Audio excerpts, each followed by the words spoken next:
world of dinosaurs. It's a shame I'm no longer that age where you get excited by seeing the bones of something that died thousands of years ago.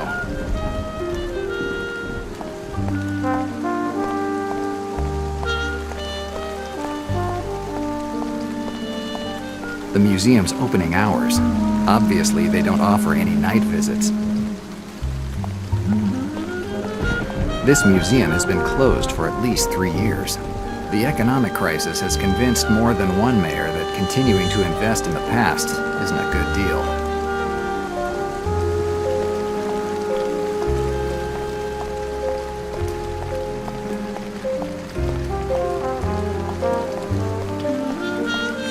There's my reward for having traveled halfway across Manhattan to get here. The door is open, and it certainly wasn't the caretaker who left it like that. The lock was shot in. Whoever it was had to be very interested in something that's inside the museum, or what was inside the museum. I don't think anyone will be too upset if I take a little nighttime tour of the museum.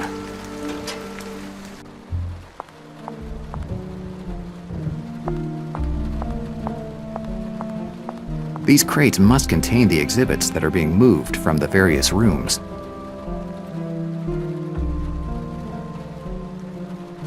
Let's see. The label says the find in this case comes from Samarra, Iraq. It was displayed in room 13 before it was moved here. Iraq should be in Professor Zindler's area of expertise. I should check on the Islamic map. I'll admit that these beasts must have been pretty scary at their time, but nothing compared to an ambitious New York lawyer.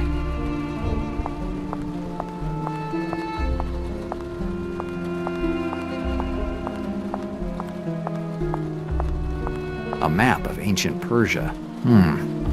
The newspaper article that I found at the police department was about the professor's studies on Persia.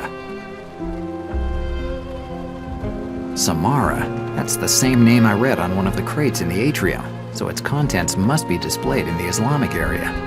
It was from room 13. Room 13 must be the old Islamic area, and that's where the professor's office must be. Now I have to find the directions to room 13. Wandering around the museum would not be a good idea.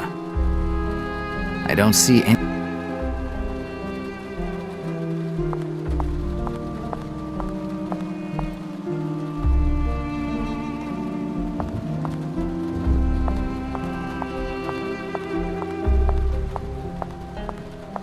Now that I know that room 13 is the Islamic area, I shouldn't have any problems finding it, thanks to this map.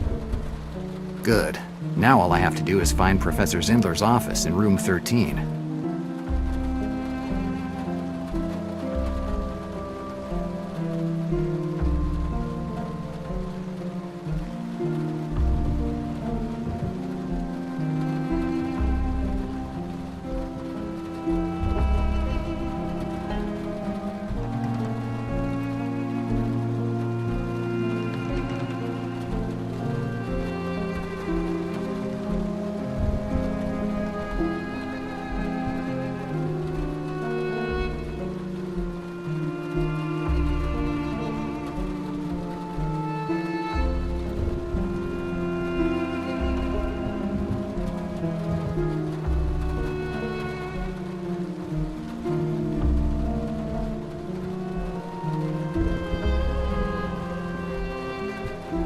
It wasn't easy, but eventually I made it to my destination.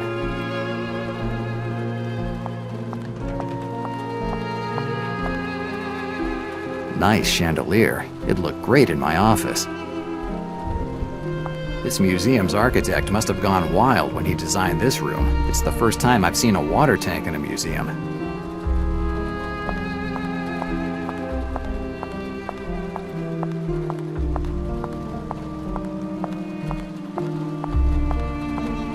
Graphic reproduction of a ziggurat, a Templar construction from Mesopotamia. At least that's what the label says.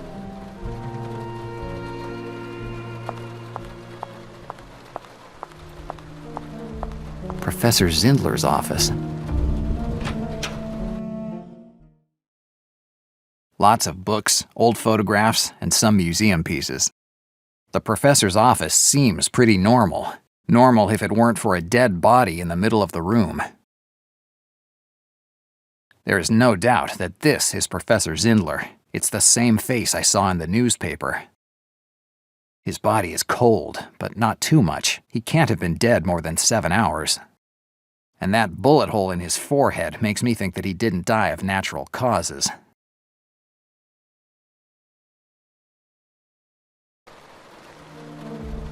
There is no doubt that this is Professor Zindler. The newspaper said that he had died during the bombing of Ricky's cafe, so either the professor is back from the dead, or the bombing was just a setup. I think I believe in the second option, even though the first one is definitely very fascinating.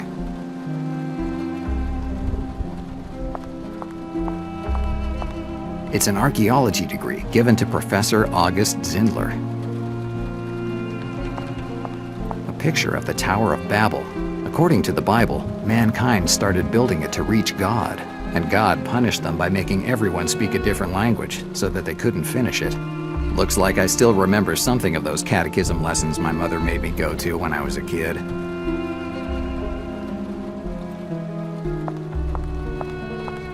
There are all kinds of books. Most are about ancient Persia and Middle Eastern civilizations. These are photographs of archaeological digs. The professor is in both, next to some fat guy with a jovial face. One's dated August 3rd, 1925. The other, November 8th, 1928.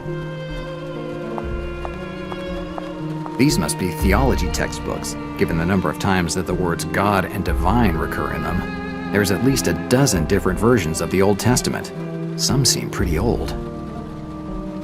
Some books are missing from this shelf, and it looks like they were taken in a hurry. The only books left are those on esotericism. Books on history and archaeology. Some of these are written in German. It looks like someone slept on this sofa. The professor is at least 5'7", so he is definitely too tall for this sofa. It means it couldn't have been him using it. On the desk, there are some drawings of spirals. They don't seem to have been done by an adult.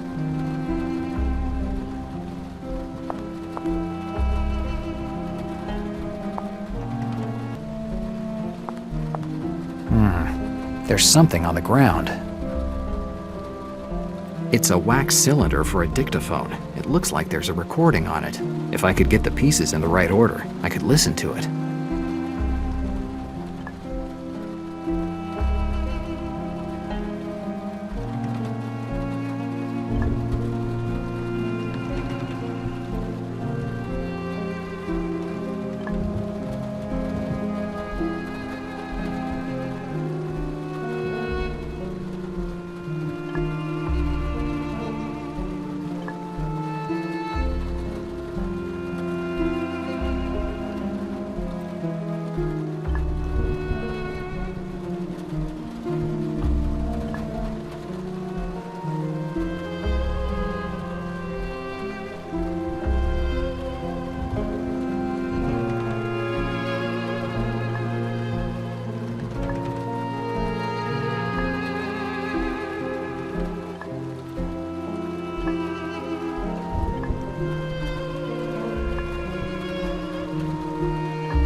Perfect. It looks like all the pieces fit together. Now I just need to find a way to make them stick together.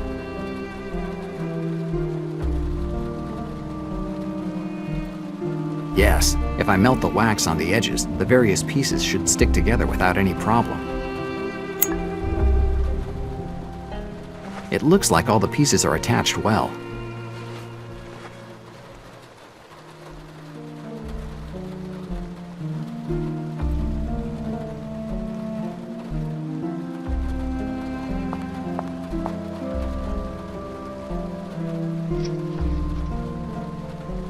It should be okay this way. Now I only have to turn it on. And now let's see what's on the cylinder. The cylinder is running, and the voice of a woman with a French accent comes from the dictaphone's small speaker. She introduces herself as Michelle Nicholas from the Congregation of Five. The message was recorded for the professor and explains the details of a plan to get him and the girl out of the museum.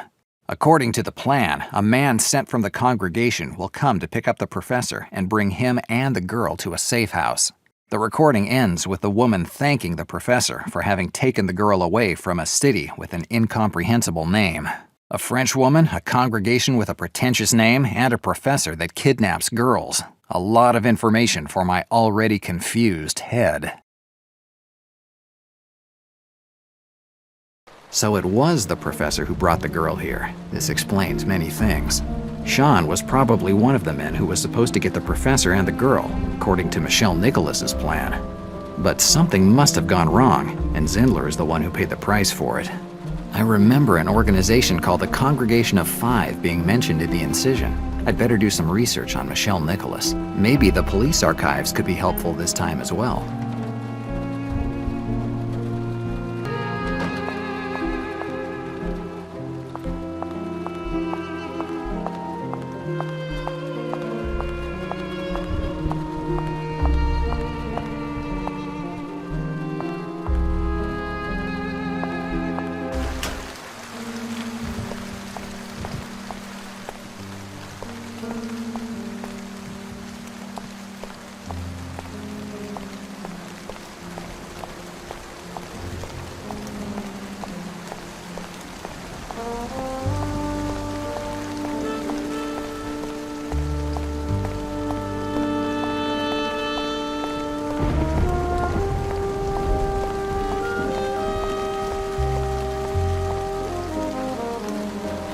Let me guess.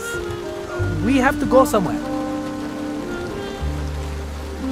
The police department, Hoboken. We see.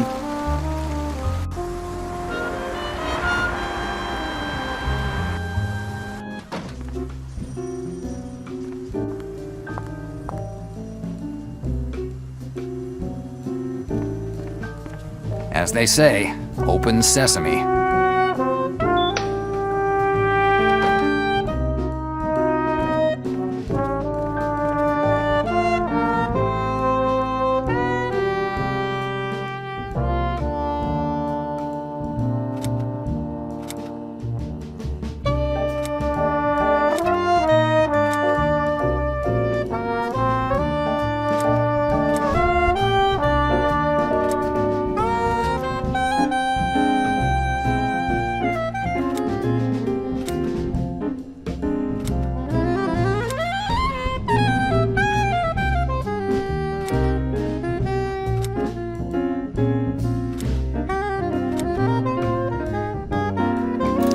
Looks like there's a file on Michelle Nicholas, too.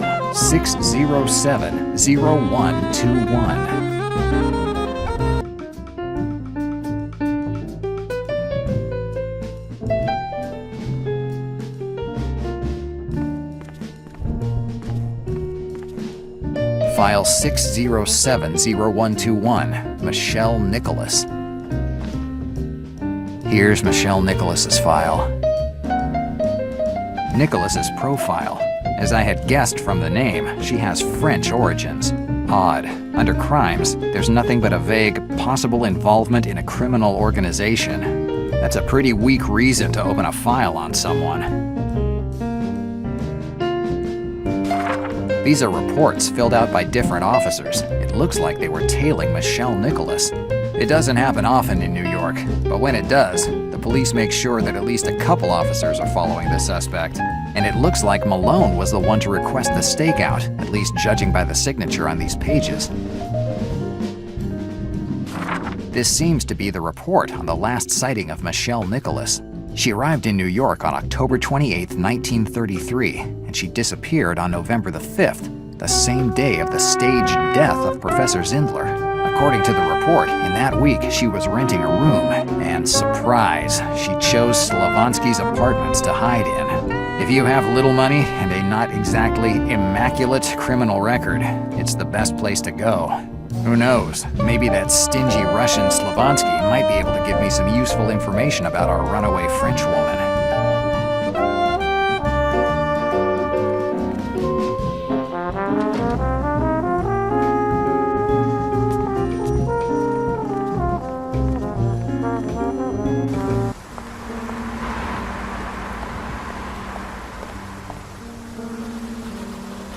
Ah, you again. Where we go this time? Essex Street, Lower East Side. Whatever you want.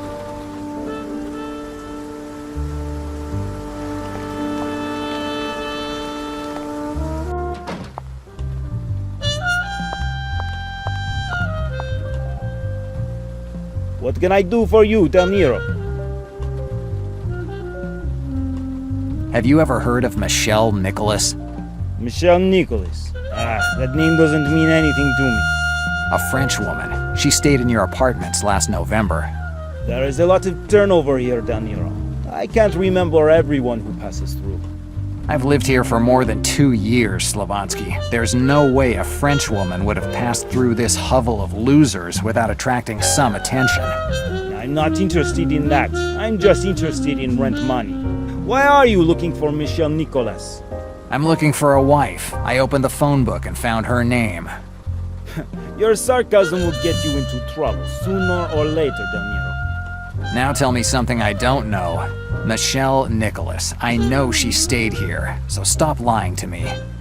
Okay, she stayed here for about 1 month. I only saw her when she moved in and out. She paid her rent in advance and I never had to see or talk to her. She had apartment on top floor, number 607. Happy now? Do you know what she did for a living, or why she rented the apartment from you? I'm not kind of guy who butts around in private lives of people. That's your job, detective.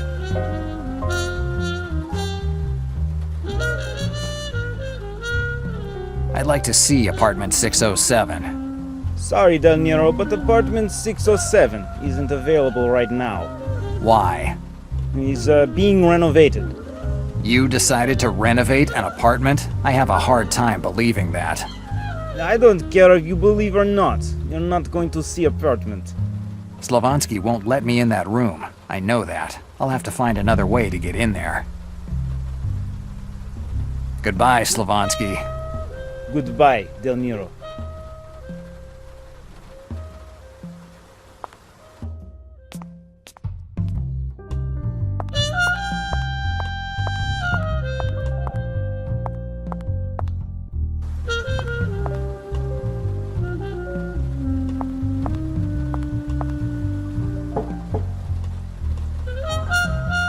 No one's answering.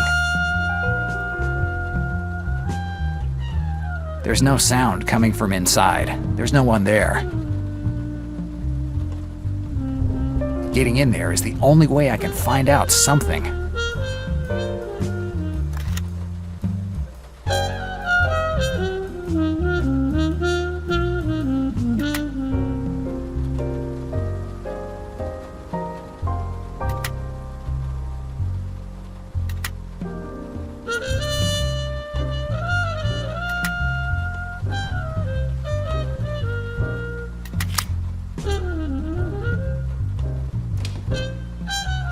Dannazione. Something tells me that there aren't just pillows underneath this sheet, and this makes the third dead body of the evening. Whoever is under this sheet must have seen better times.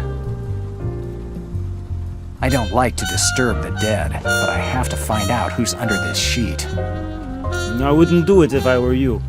Slavansky, what are you planning to do with that old iron? Whatever I want to if you don't do as I say. So you're mixed up in all this too? I don't know anything about this, Del Nero. I just have orders to follow. From who? Black Lily? You're in no position to ask questions, Del Nero. You're more in position to answer them. I'm not in the habit of answering men who point a gun at me. You'll make exception this time. Tell me, Del Nero, who are you working for? You know perfectly well that I don't work for anyone. I know you are a private detective, but that might just be cover. If I had another job, I'd get a better place than this one, where the owners don't point guns at their renters. You might be doing this just for your ideals, Del Nero. I'm not a guy who goes in for ideals. They get you killed too easily. So why are you looking for Michelle? Michelle. You called her by her name. I guess you know her well. I'm the one asking questions, Del Nero. Why are you looking for Michelle? I found her name on a recording from an archaeologist or someone like that. Are you talking about Professor Zindler? Looks like you know a lot, Slavonsky.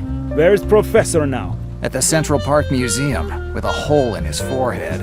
I see. Looks like a lot of people are looking for you lately, Del Nero. The only reason to look for someone is because he has something other people don't have. If you're talking about my sense of humor, you might be right. Knock it off, Del Nero. I get orders from group called Congregation of Five. The Congregation of Five, the same one Michelle Nicholas belonged to. Exactly, Del Nero. And we are having big problems with Black Lily Mafia. We both want same thing, girl. And Congregation thinks you have her. Well, they're wrong. I don't think so. Visit you received tonight confirms that we aren't only ones who think you have girl. Two wrongs don't make a right. Come on, Del Nero, don't be fooled. Do you have girl? I'm not saying anything until I meet with Michelle Nicholas face to face. It'd be pretty hard for you to talk to her. Let's cut out this nonsense and tell me where she is. She's right there near you, under that sheet. So that's Michelle Nicholas's body under there? That's right. Black Lily got to her before she found girl. Dannazione. Michelle Nicholas was, maybe, the last chance I had to find out about the girl and about what happened tonight. If you want answers, you'll have to wait until tomorrow morning, Del Nero. What's happening tomorrow morning? Tomorrow at about 6 a.m., Congregation will send a guy to take Michelle's place. Tomorrow morning? I'd say timing isn't your strong point. Our organization doesn't have same means as Black Lily. And who's going to take care of the girl until this guy gets here? Same person who's been taking care of her so far. You. So I'm supposed to protect the girl until this guy gets here? That's what you're asking me? That's right. Why should I trust this guy? You don't have choice. Moreover, I wouldn't have any problem to take girl with my own hands if I had to. But I'm not a man of action. I'm just building owner on Lower East Side. You are definitely the best person to take care of girl for now. Who is this guy that's supposed to come tomorrow? Don't know yet. Don't worry, you'll meet him as soon as he gets here. What happens once I turn over the girl? Like I said, I just rent apartments down here. These are questions for guy who'll get here tomorrow morning. And now, if you'll excuse me, I have to get back to work. That's it? You come in here pointing a gun at me, and now you're leaving? I just wanted to be sure what your intentions are with girl. And talking about it was enough? That's not all, De Niro. In my line of work, I learned to understand who you can trust. And it's funny to say it, but you seem reliable. And now, I'll say goodbye, De Niro. Good luck. Now that I have shed some light on the identity of the girl, I'd better get back to finding Sean's killer. I must find out who shot him. Even if my French is awful, I think this says the way to the light.